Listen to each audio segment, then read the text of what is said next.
How you going, guys? In this video, it's going to be self-inquiry and meditation for beginners to Advaita Vedanta, traditional Advaita Vedanta. And just a quick side note, if you've seen some of my other videos, or if you're new and are about to look through my other videos, there is a lot of talking in Advaita Vedanta. And there is a reason for this, because Advaita Vedanta says our problem in life is ignorance. Not ignorant in the sense that you're stupid, ignorant in the sense of you're seeing reality wrong.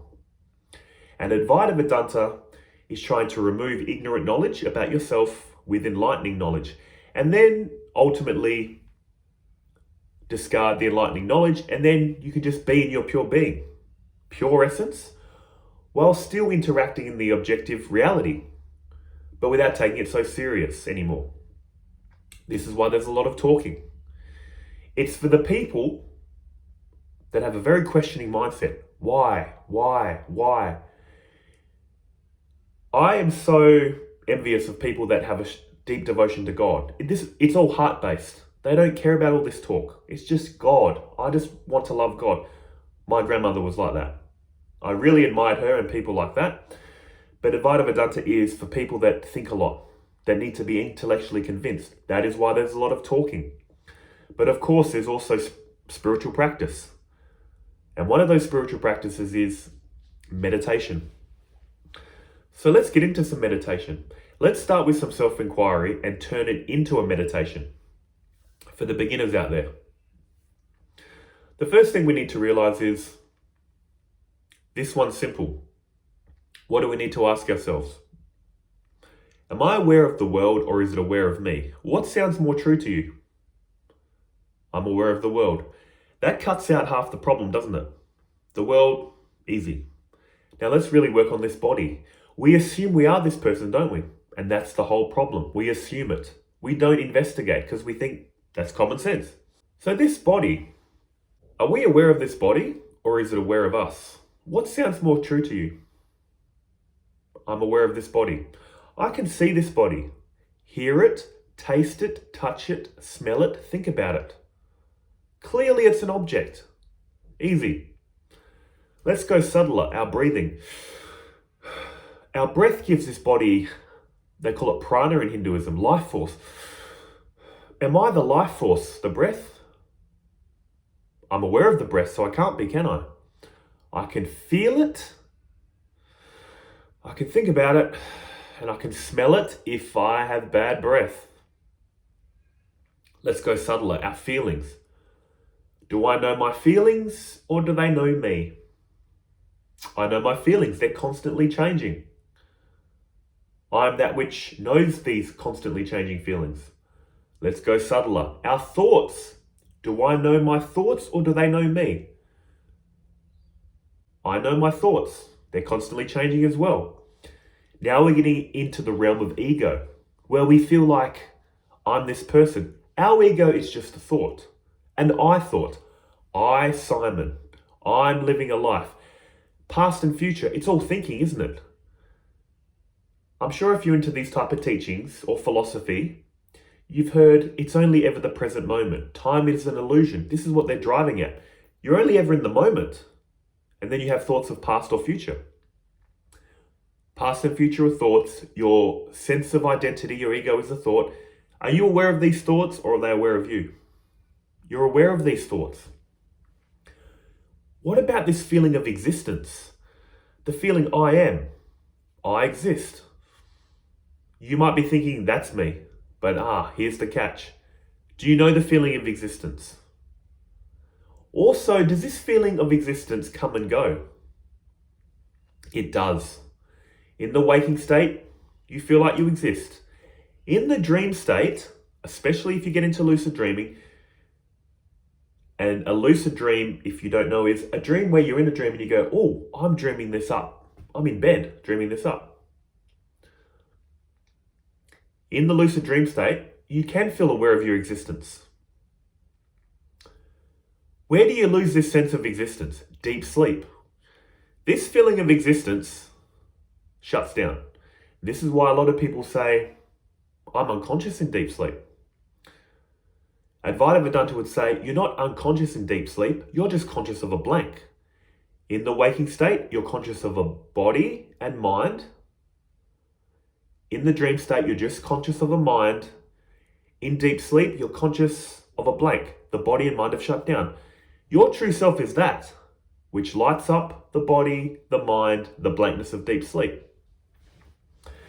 So in any case, this feeling of I exist, you know it. I just thought I'd quickly run through that with you guys, self-inquiry, before we get into some meditation on this. Now, I don't know what level you're at in meditation, so let's just start at the beginning. Your posture.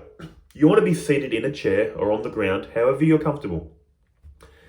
Sit with an upright posture and stack your head above your shoulders, shoulders above your hips. Is there anything mystical about this? No. It's just to give you that feeling of firmness but suppleness. Because if you're leaning forward, you're out of alignment. If you're leaning back, out of alignment. So head above shoulders, shoulders above hips. Your hands, do whatever you want with them. I just rest them in my lap. Now we're going to close our eyes. Make sure our body's relaxed. You can do a quick body scan if you so wish. Just make sure your body's comfortable and relaxed. Now we're going to get into meditation 101. And one thing I should mention about this, if you're new to meditation, just focus on this, your breathing. It'll help with your concentration so much. And most of us have a distracted, unconcentrated mind, don't we? So if you were just to stick focusing on your breathing, that's a good starting point. Now you can focus on your breath just under your nose or at your stomach. Doesn't matter, just pick a spot. But let's just focus on our breathing for a moment. I focus here.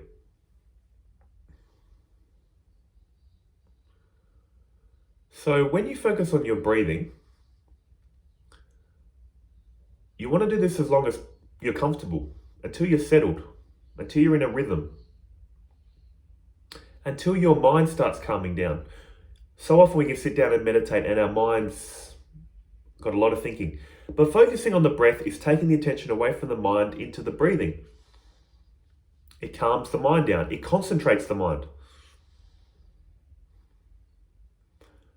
Do this for as long as you're comfortable when you're away from this video. This video is an instructional video, isn't it? So once you're settled in the breath, the next thing we're going to move on to in Advaita Vedanta meditation is that feeling of existence I was talking about. I am, I exist. If you're into the teachings of Nisargadatta Maharaj, that's his whole practice he talks about. Focus on the feeling I am. Just sit with that feeling. So again, when you're comfortable, focusing on your breath, you're relaxed, move it to that feeling. Just sit with the feeling I am, I exist. Sit with this feeling as long as you're comfortable. And if anything, take your time with these meditations. Like I said, take time just focusing on the breath, however long you need, however many weeks or months. Then progress to this feeling. I exist. What's the twist in Advaita Vedanta meditation? Use this feeling of existence, I am, I'm conscious, to intuit your true self. Do you know this feeling of existence or does it know you? This can be very subtle if you're new. But what you realize is, I know this feeling of existence. I can sense it, I know it. What is that telling you about yourself, your true self? If I'm the knower of this feeling, I exist, I cannot be that. This is what they talk about in Advaita Vedanta when they talk about reflected consciousness and pure consciousness. Reflected consciousness is this feeling, I am, I exist. Like I mentioned before, it comes and goes. You don't have this feeling in deep sleep, it's gone. But your true self is lighting up this feeling right now and lighting up the blankness of deep sleep. What I'm basically getting at is everything we know in the objective reality is known through an instrument of knowledge. We see it, hear it, taste it, touch it, smell it, or can think about it. But our true self, we can't know it objectively because it has non-objective qualities. We can't know it, but we can't deny we exist, can we? We can't deny we are conscious. This is the beautiful mystery and miracle about your true self. You can't know it, you can only be it. And I am, like in many videos, talking a lot, but this is something you need to sit with. The feeling of existence. And then intuit what you truly are. That which knows this feeling. And that which knows this feeling, it can't be put into words. When you just need to sit with this feeling and intuit what I'm saying. You need to do this every day for as long as you need to. Once it clicks, you'll realize it'll go from like, wow, cool concepts in Advaita Vedanta to you realize what they're saying. And it is shocking. It's stunning. For me personally, realizing this it stuns me in the moment every single day. It's an ever-present, ever-fresh miracle to me. Whatever I am, it knows this objective reality, but cannot itself be known. But at the same time, it's more than known. It's you. It's self-luminous. See, words will fail you at a certain point. But your essence is, it can't be touched, it can't be reached. It is that which is lighting up all these feelings and thoughts. Stunning. I'm going to open my eyes now and have a little conversation. This is what Advaita Vedanta meditation is all about. Sitting with that feeling. The feeling I am, and then going back a step further. But you can't with your mind. You just need to intuit it and go, my essence is unfathomable. When I think about it, it flicks my mind into blankness because it's like stunning. And like anything, guys, you need to do this day in and day out until it becomes so clear to you, so obvious. It's like a shift in your mind where it clicks. And then that's your state of just viewing the world, in a sense. This will stun your mind into silence initially. And I went through a phase of thinking, I can't talk about this anymore. All this talking I'm doing, why? Why talk about it? As many people say in the comments, it can't be talked about. It can't be fathomed. To say you know it means you don't know it. Exactly. You can't know your true self. When you realize I cannot know, as in how we know the objective world, I see things, hear things, taste things, touch things, smell things, think about things. You cannot know it. It is that which is lighting up all these instruments of knowledge. Stunning. It is so stunning. Your mind can never turn around and see it. It is that which is lighting up the mind. This is what they're trying to get you to in Advaita Vedanta. And you do need to spend a lot of meditation on this until it clicks. Now you might be saying, okay, if I just do that and realize my true self, what's with all this talking? You make so many videos talking so much. Why? Because that's another thing in meditation. We can sit there and think so much thinking about the world, about our lives, because we take this world to be really real. We take all our concepts about this world to be really real. All this philosophy in Advaita Vedanta is basically to shut your intellect up so it can just sit in silence. Our intellect's always asking why, questioning this and that. These teachings, like I mentioned at the beginning, we're trapped in ignorant thinking. It replaces it with enlightening thinking, and then at a certain point your mind realizes, my true self cannot be known. Anything coming out of this true self is all made up, thoughts, ideas, concepts. The mind sends out a white flag and goes, I give up. In that giving up, you find peace. So ironically, You need to think your way into not thinking. That's what all this philosophy is about. And I get it. Most people aren't into philosophy, into talking. They're into feeling. This is why the God path is so beautiful. Saying, I don't care about all this talk, I love God. You need to work on your feelings too in Advaita Vedanta. The knowledge works on the intellect, shuts it up. But this feeling, your feelings need to go somewhere. The feeling of love needs to come.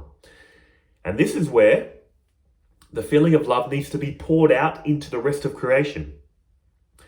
Once you realize the essence of me and essence of all is one and the same, on the fundamental level, there is only the one self. But on the level of appearance, I'm just a small self, interacting with the biggest self out there. So on the level of appearance, who's bigger? What's bigger? All these 8 billion people and all the animals, bugs, plants, or me? I'm nothing. I'm a speck of dust, not even that. That's why this speck of dust, this small self, needs to practice love and devotion, compassion to the bigger self. It's all you, isn't it? So why not take these feelings of loving this little self and pour it out into the bigger self? This knowledge and this attitude of devotion and service, once they line up, you're going to get inner peace. I'm not even going to call it enlightenment. I don't like that word enlightenment. It's a loaded term, just like the word God.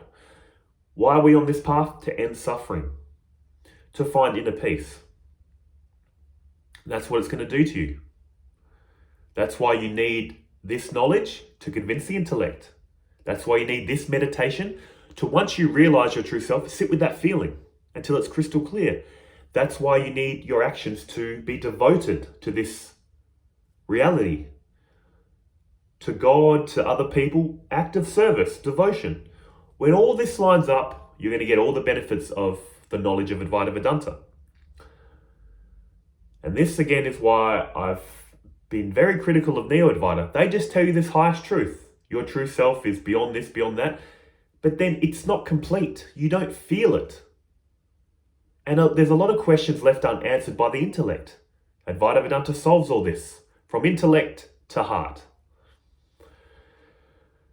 As always, guys, I hope this video helped you, that you got some value out of it, and I'll see you beautiful people in the next one. Until then, take care of yourselves, eh?